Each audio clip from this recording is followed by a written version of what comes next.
గుండెల మీద చెయ్యి వేసుకొని మనం చెప్పగలం, మన రాజధాని, మనకంటూ ఒక రాజధాని ఉంది, ఆ రాజధాని పేరు అమరావతి అని. 7 సంవత్సరాల నుంచి ఏదైతే ఒక అరాచకమైనటువంటి పరిపాలనలో జరిగినటువంటి పోరాటంలో ఒక రకంగా చూసుకుంటే కనుక ఈ పోరాటం రాబోయే తరాల్లో భవిష్యత్తులో కూడాను ఒక చిరస్థాయిగా నిలిచిపోయేటటువంటి పోరాటం. ఎందుకంటే ఏ రకంగా అయితే దీన్ని అణిచివేసే ప్రయత్నం అప్పటి ముఖ్యమంత్రి కానీ, అప్పటి ప్రభుత్వం కానీ, అప్పటి పాలకులు కానీ చేసినటువంటి సందర్భం గుర్తు చేసుకుంటే కనుక గూమ్స్ బంప్స్ వచ్చేస్తాయి. అటువంటి దారుణమైనటువంటి పరిస్థితి. మేము సైతం రాజధాని రైతులకి సంఘీభావం కొరకు అని చెప్పేసి మేము విజయవాడ నుంచి బస్ యాత్రగా బయలుదేరితే మమ్మల్ని సైతం కూడాను కేవలం రాజధానికి మేము అనుకూలంగా వెళ్తున్నాము అని చెప్పేసి తెలుసుకొని మార్గంలో 3 చోట్ల మమ్మల్ని ఆపివేసి మమ్మల్ని నానా ఇబ్బందులకు కూడాను గురి చేశారు.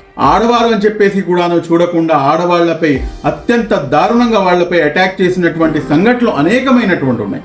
రాజధానిని ఒక ప్రత్యేకంగా ఒక పర్టికులర్గా ఒక కమ్యూనిటీకి దానికి ఇచ్చేసేటటువంటి ప్రయత్నం కూడాను చేశారు. ఈరోజు ఏదేదో మాట్లాడుతున్నారు, కానీ అన్ని విషయాలు కూడాను పక్కన పెడితే కనుక ఈ రోజున ఒక కామన్ ఆంధ్రప్రదేశ్ సిటిజన్గా గుండెల మీద చెయ్యి వేసుకొని మనం చెప్పగలం, మన రాజధాని, మనకంటూ ఒక రాజధాని ఉంది, ఆ రాజధాని పేరు అమరావతి.